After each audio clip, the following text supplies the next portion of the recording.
नमस्कार मित्रों, सत्य की विजय में आपका स्वागत है। मैं हूं विजय त्रिवेदी। क्या आपने हमारा नया program business Bollywood and Vajpayee देखा है? हर सोमवार शाम 7 बजे बॉलीवुड की भी और बिजनेस की भी अनजानी खबरें और ऐसे विषय जिन पर चर्चा आमतौर पर नहीं की जाती, उस पर हम चर्चा करते हैं नीरज वाजपेयी के साथ, जो इकोनॉमिक्स बिजनेस के एक्सपर्ट हैं और बॉलीवुड में उनकी गहरी जानकारी है। तो इस बार उन्होंने बताया कि शोले फिल्म में एक ऐसी कव्वाली थी जो फिल्म में रखी ही नहीं गई। क्या आप जानते हैं उस कव्वाली के बारे में? तो ज़रूर देखिए बॉलीवुड बिजनेस एंड वाजपेयी। अच्छा लगेगा आपको, मज़ा आएगा। बात आज करते हैं एक और फिल्म की। एक फिल्म बहुत दिनों पहले आई थी, लापता लेडीज़। बताया गया कि उसको ऑस्कर के लिए भी नॉमिनेट किया गया था। मेरी फिल्मों पर कम जानकारी है, लेकिन लापता लेडीज़ का नाम मैंने सुना था। अब आप कह सकते हैं कि आज लापता लेडीज़ की बात क्यों आ गई? नीरज वाजपेयी के शो बिजनेस बॉलीवुड और वाजपेयी की वजह से मैं उसका चर्चा नहीं कर रहा, उसका जिक्र नहीं कर रहा। हमारे एक माननीय सांसद हैं और बड़े विधि विशेषज्ञ हैं, बड़े लॉयर हैं, उनका बड़ा नाम है, अकेले में भी उनकी वॉइस दमदार है, वो हैं कपिल सिब्बल साहब। तो उन्होंने लापता लेडीज का नाम लिया और कहा कि भाई अभी तक तो हमने सुना था लापता लेडीज, अब लापता वाइस प्रेसिडेंट के बारे में हमने कभी नहीं सुना, लेकिन वो है क्या? हमारे जो वाइस प्रेसिडेंट रहे हैं जगदीप धनखड़ साहब, वो लापता हैं? ये सवाल खड़ा किया कपिल सिब्बल साहब ने, जो लॉयर हैं, इंडिपेंडेंट एमपी हैं राज्यसभा में, समाजवादी पार्टी के सपोर्ट से, पहले कांग्रेस के नेता हैं। लोग अभी तक उनको कांग्रेस के ही नेता मानते हैं। और राहुल गांधी जी ने अभी कुछ दिनों पहले एक लीगल फ्रेटर्निटी का कोई समारोह था, उसमें भी कपिल सिब्बल को याद किया था, खूब तालियां बजी थी उसमें। तो कपिल सिब्बल साहब ने पूछा है, वैसे एक फैक्ट मैं बताऊं, आज है 12 अगस्त, कल था 11 अगस्त। यदि जगदीप धनखड़ साहब उपराष्ट्रपति रहते तो कल उनके 3 साल पूरे हो चुके होते। 11 अगस्त 2022 को उन्होंने उपराष्ट्रपति पद की शपथ ली थी। जुलाई में वो उनको नॉमिनेट किया गया था, फिर 6 अगस्त को वो हुआ था, इलेक्शन हुआ था, जिसमें उन्हें 710 में से 528 वोट मिले थे एनडीए की तरफ से। 710 में से 528 वोट, 74.4% वोट, बड़ा अच्छे बहुमत के साथ, बड़ी अच्छी ताकत के साथ एनडीए ने उन्हें उपराष्ट्रपति बनाया था। उससे पहले वो वेस्ट बंगाल के गवर्नर रहे थे 2019 से 2022 तक, और वो तो आपको पता ही होगा कितनी खींचमतान, कितनी गुत्थम गुत्थी, कितना झगड़ा, कितनी चिट्ठियाँ, कितनी नाराजगी ममता बनर्जी वर्सेस जगदीप धनखड़ चलती रही थी। और ये भी सवाल खड़े हुए थे कि भाई क्या राज्यपाल को एक इलेक्टेड गवर्नमेंट के कामकाज में दखल देना चाहिए और कितना दखल देना चाहिए। अभी उसकी चर्चा नहीं करते हम, जो तमिलनाडु के गवर्नर साहब का और तमिलनाडु की सरकार के बीच में जो झगड़ा चल रहा है और जो सुप्रीम कोर्ट ने आदेश दिया और उसके बाद प्रेसिडेंशियल रेफरेंस आया, बहुत सारी बातें चल रही हैं। लेकिन धनखड़ साहब की क्या खास बात थी? धनखड़ साहब ने एक लड़ाई और लड़ी गवर्नर होने के बाद। जब वो उपराष्ट्रपति बने तो उन्होंने लड़ाई लड़ी पार्लियामेंट की सुप्रीमेसी की, कि पार्लियामेंट सुप्रीम है। जब ये बात बार बार आ रही थी कि भाई जुडिशरी का जो है ओवर रीच हो रही है, तो वो उस पर बड़े नाराज थे। उनका कि जुडिशरी की ओवर रीच नहीं हो सकती, पार्लियामेंट चुनी हुई संस्था है और संविधान में उसको सबसे ज़्यादा ताकत दी गई है, तो सुप्रीमेसी ऑफ पार्लियामेंट का को चैलेंज नहीं किया जा सकता। हालांकि सुप्रीम कोर्ट ने ये कहा था कि भाई सुप्रीम जो है, हमारे यहाँ पर न सुप्रीम कोर्ट है न पार्लियामेंट है, वो है कॉन्स्टिट्यूशन, संविधान। लेकिन धनखड़ साहब ने कहा कि संसद सुप्रीम है। और जब केवल झगड़ा उनका वहाँ पर ममता बनर्जी के साथ नहीं चला, जब राज्यसभा में भी आ गए, वो सभापति थे, चेयरमैन थे राज्यसभा के उपराष्ट्रपति के तौर पर, तो विपक्षी जो सांसद थे उनके साथ काफ़ी गर्मा गर्म हुई, काफ़ी नाराजगी हुई। कुछ कांग्रेस जो सांसद थे, विपक्षी सांसद थे, उन्होंने तो उन्हें स्पाइनलेस कह दिया, कुछ लोगों ने उनकी मिमिक्री की, कुछ लोग तो काफ़ी बयानबाजी भी करते रहे उपराष्ट्रपति को लेकर, राज्यसभा के सभापति को लेकर, कि वो केवल सरकार के लिए काम कर रहे हैं। और एक वक्त तो ऐसा आ गया कि उन्होंने उनके खिलाफ उनको हटाने के लिए नोटिस दे दिया। यहाँ तक बात आ गई, काफ़ी गर्मा गर्म हुई। कुछ लोग संसद के बाहर परिसर में धरना देकर बैठ गए, कुछ लोग उनके खिलाफ नारे लगा रहे थे, वो सब बातें भी काफ़ी हुई। फिर धनखड़ साहब का वो बयान भी आया जब उन्होंने जस्टिस यशवंत वर्मा के घर पर जो वो अधजले करेंसी मिली थी उस पर भी जो बयान दिया था, उससे भी काफ़ी गर्मा गर्मी हुई, काफ़ी नाराज़गी हुई। और जब सुप्रीम कोर्ट ने प्रेसिडेंट और गवर्नर को लेकर कोई आदेश जारी कर दिया कि भाई उनको बिल्स को क्लियर करना चाहिए 3 महीने में, तो वो काफ़ी गर्म हो गए थे और उनका ये नहीं चल सकता, सुप्रीम कोर्ट राष्ट्रपति को आदेश नहीं दे सकता। ये सब बात हुई। सरकार को बड़ा अच्छा लग रहा था, विपक्ष को बड़ा खराब लग रहा था। लेकिन एक दिन क्या हुआ, अचानक 21 जुलाई 2025, हाँ अभी 1 महीना भी नहीं हुआ, उपराष्ट्रपति जी ने इस्तीफा दे दिया शाम को।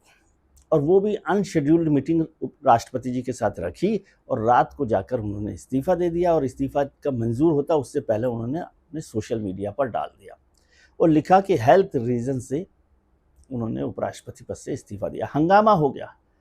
और आप सोचिए राजनीति में रंग कैसे बदलते हैं।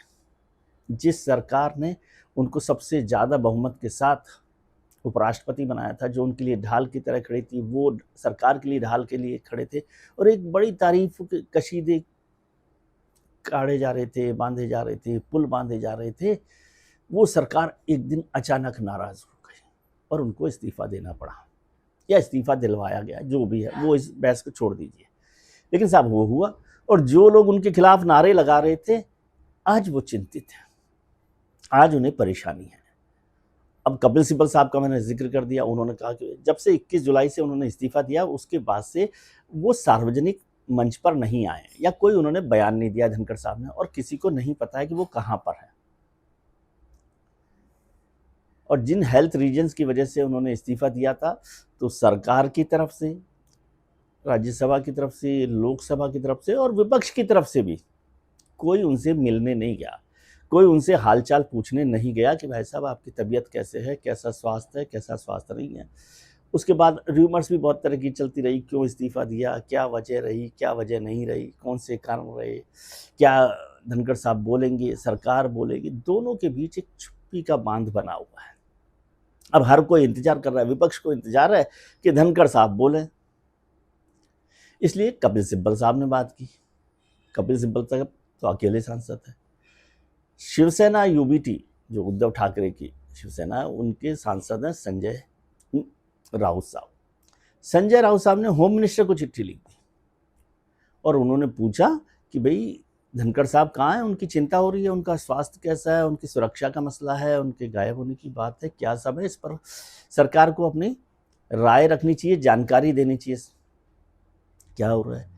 कांग्रेस के बड़े नेता हैं, मीडिया को देखने वाले हैं, जयराम रमेश साहब, उन्होंने भी इस पर चिंता जाहिर की कि कहाँ हैं धनखड़ साहब, सरकार क्यों नहीं बोल रही, सरकार क्यों नहीं बता रही। सरकार की तरफ से बिना किसी सोर्स के ये कहा गया कोई धनखड़ साहब बच्चे थोड़ी हैं, जब उनको बोलना होगा बोलेंगे, सुरक्षित हैं, स्वस्थ हैं, इस पर क्या जानकारी देनी है। ये तो धनखड़ साहब को तय करना है कि वो सामने आना चाहते हैं, नहीं आना चाहते हैं, बोलना चाहते हैं, नहीं बोलना चाहते।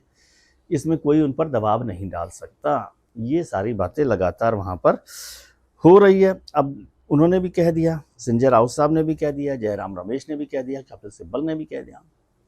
बात तो मैंने सुना यहाँ तक आ गई है कि सुप्रीम कोर्ट में हैवियस कॉर्पस पिटीशन दायर की जाए कि भाई उनका पता किया जाए लापता वाइस प्रेसिडेंट कहाँ हैं। लापता लेडीज़ के बाद लापता वाइस प्रेसिडेंट एक बड़ी चर्चा का मुद्दा हो गया है। वैसे तो हिंदुस्तान के इतिहास में ये पहली बार हुआ था कि किसी उपराष्ट्रपति ने अचानक इस तरह से इस्तीफा दिया हो, इस्तीफे को सार्वजनिक किया गया हो और उसका कारण भी नहीं बताया। कारण तो बताया गया कि स्वास्थ्य कारणों से दिया गया, लेकिन लोग मानते ही नहीं साहब। किसी की तबीयत के लेकर हमारी पॉलिटिक्स में लोग मानने को तैयार नहीं है कि धनखड़ साहब का स्वास्थ्य ठीक नहीं था। धनखड़ साहब ने लिखा कि स्वास्थ्य उनका ठीक नहीं है। जाट नेता माने जाते हैं बड़े। अब जाट नेता का कनेक्शन भी है, इसमें कास्ट की बात नहीं है। अभी उससे पहले एक और बड़े जाट नेता थे, सत्यपाल मलिक साहब, उनको भी भारतीय जनता पार्टी ने गवर्नर बनाया था। जम्मू कश्मीर जैसे राज्य का गवर्नर बनाया, फिर नाराज़गी हो गई, फिर झगड़ा हो गया, फिर वो उनको हटा दिया गया, फिर वो काफ़ी कुछ बोलते रहे और अभी पिछले दिनों उनका निधन हो गया। तो पहले एक जाट नेता की इस तरह से एग्जिट हुई थी और अब दूसरे जाट नेता जगदीप धनखड़ साहब की हो गई, जो वाइस प्रेसिडेंट भी है और उसको लेकर सरकार में भी चिंता लगातार बार बार हो रही है। तो मसला ये है कि क्या उपराष्ट्रपति के तौर पर, और अभी तो इंटरेस्टिंग बात है, अभी सरकार लगी हुई है, जो उपराष्ट्रपति का चुनाव होना है 9 सितंबर को, उनको अपने उम्मीदवार की खोज करनी है। उम्मीदवार पर विचार चल रहा है। एनडीए की बैठक हो गई है। एनडीए की बैठक में प्रधानमंत्री जी और भारतीय जनता पार्टी के राष्ट्रीय अध्यक्ष जेपी नड्डा साहब को अधिकार दे दिया गया कि भाई आप जानो, आप तय करो नाम। उससे भी ये बात साफ हो गई कि बीजेपी का ही कैंडिडेट उपराष्ट्रपति पद के लिए होगा। इंडिया ब्लॉक की भी अभी बैठक हुई थी राहुल गांधी जी के घर पर, उसमें भी चर्चा हुई है कि उपराष्ट्रपति का उम्मीदवार कौन होगा इंडिया ब्लॉक की तरफ से, उस पर चर्चा चल रही है। नॉमिनेशन का काम शुरू हो गया, लेकिन अभी नॉमिनेशन कोई भरा नहीं गया है। 9 सितंबर को अगर चुनाव हुए तो 9 सितंबर को चुनाव होना है। संसद का सत्र चल रहा है, संसद का सत्र कहीं जल्दी खत्म होगा कि नहीं खत्म होगा, लेकिन 9 सितंबर का चुनाव है, इसका मतलब संसद का सत्र एक दिन के लिए अलग से केवल बुलाना ही पड़ेगा। संसद का सत्र ना भी बुलाए तो चुनाव 9 सितंबर का होगा, तो सभी सांसदों को वहां पर आना पड़ेगा। तो नए उपराष्ट्रपति का चुनाव की तैयारियां शुरू हो गई हैं, एक्सरसाइज शुरू हो गई है। इलेक्शन कमीशन ने अपना नोटिफिकेशन जारी कर दिया है। वहां पर संसद में उसकी जो तैयारी होनी चाहिए थी वो हो गई है। इलेक्टोरल रोल्स की तैयारी हो रही है, उसकी चेकिंग की जा रही है। नहीं, SIR जैसा कुछ नहीं हो रहा यहाँ पर, लेकिन एक बार फिर से फ्रेश इलेक्टोरल रोल्स बनाई जाती है, क्योंकि बहुत सारे नए राज्यसभा MP हो गए हैं, बहुत सारे नॉमिनेटेड MPs हो गए। नए नॉमिनेटेड MPs में से बहुत सारे ने भारतीय जनता पार्टी ज्वाइन कर ली, तो वो इलेक्टोरल रूल्स तैयार हो रहा है। इतना तो साफ है कि भारतीय जनता पार्टी और एनडीए के पास बहुत स्पष्ट बहुमत है। किसी को भी उम्मीदवार बनाए वो ही जीतने वाला है, बशर्ते कि कोई बहुत क्रॉस वोटिंग ना हो जाए। और क्रॉस वोटिंग की भी संभावना इतनी बड़ी मुझे नहीं लग रही कि क्रॉस वोटिंग में सत्तारूढ़ दल का उम्मीदवार हार जाए। वैसे भी ऐसा आमतौर पर नहीं होता, और पिछली बार तो आपने देखा 528 वोट मिले हैं उनको, धनखड़ साहब को। तो इस बार भी 400 सवा 400 से ज़्यादा वोट एनडीए के पास हैं, उससे वो उनकी जीत तय है। उम्मीदवार जो होगा एनडीए का ही जीतेगा। अब क्या 9 सितंबर आने से पहले कुछ लोगों ने कहा कि वो इंडिया ब्लॉक के साथ जाने वाले हैं धनखड़ साहब। किसी ने सुझाया कि वो किसान रैली करने वाले हैं। हरियाणा में किसान रैली हो सकती है, राजस्थान में हो सकती है। राजस्थान के तो हैं, झुंझुनू में पैदा हुए हैं, झुंझुनू से MP बने थे, MLA भी वहाँ पर किशनगढ़ में रहे हैं। अच्छा, सब पार्टीज में रह चुके हैं, जनता दल में रहे, कांग्रेस में रहे, और फिर भारतीय जनता पार्टी में रहे। लगातार वो अलग अलग पार्टियों में अलग अलग जगह पर रहे, सुप्रीम कोर्ट में सीनियर एडवोकेट रहे। तो लगातार ये बात होती रही है। अब क्या इंडिया ब्लॉक के साथ जाना चाहते हैं धनखड़ साहब? क्या किसान रैली करके अपनी बात करना चाहते हैं, या क्या प्रेस कॉन्फ्रेंस करके कोई अपनी बात करेंगे, या कोई ऐसी बात है कि दोनों ने चुप रहना बेहतर समझा हो, मतलब सरकार ने और धनखड़ साहब ने? लेकिन इस बीच 9 सितंबर के लिए भी तैयारियां चल रही हैं। अब ये कहानी लापता लेडीज वर्सेस लापता वाइस प्रेसिडेंट। वैसे अभी तक तो बहुत सारी जगह पोस्टर लगते थे सांसदों के या विधायकों के, जो काम नहीं करते थे तो उनके इलाकों में लोग पोस्टर लगा देते थे, लापता सांसद जी, लापता विधायक जी। और फिर ये फिल्म आ गई लापता लेडीज, और अब हो रही है लापता वाइस प्रेसिडेंट। तो लापता वाइस प्रेसिडेंट कब बोलेंगे, कब मुंह खोलेंगे, कब सामने आएंगे, इस सब की चर्चा आजकल जोरों पर है। और क्या ये मसला सुप्रीम कोर्ट तक पहुंच सकता है? क्या सरकार इस पर कोई जवाब देगी? ये सब अभी देखना इंटरेस्टिंग रहेगा। और इस बीच नए वाइस प्रेसिडेंट के नाम पर भी चर्चा होने लगी है। तो आज के लिए इतना ही। जब नए वाइस प्रेसिडेंट का नाम होगा तो हम आपको वो भी बताएंगे। अब इतना ही आज के लिए। आप अपना ख्याल रखिए और उनका ख्याल रखिए जो आपका ख्याल रखते हैं। अपने परिजनों, मित्रों, रिश्तेदारों के साथ खुश रहिए, स्वस्थ रहिए, मस्त रहिए, व्यस्त रहिए। नमस्कार, प्रणाम, आभार।